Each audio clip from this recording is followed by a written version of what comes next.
In this video I will show you how to enable the home button on the iPhone screen. You may need this for older devices, which for some reason do not have a home button, or just as a convenient analog on modern iPhone devices. So, first of all, open the settings. Enter the accessibility section. Next, tap on the section called Touch. Enable Assistive Touch by tapping on the element and turning on the toggle. After that, an interactive circle will appear on the screen that can be moved anywhere on the screen.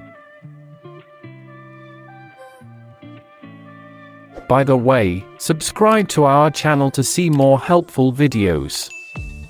Let's continue.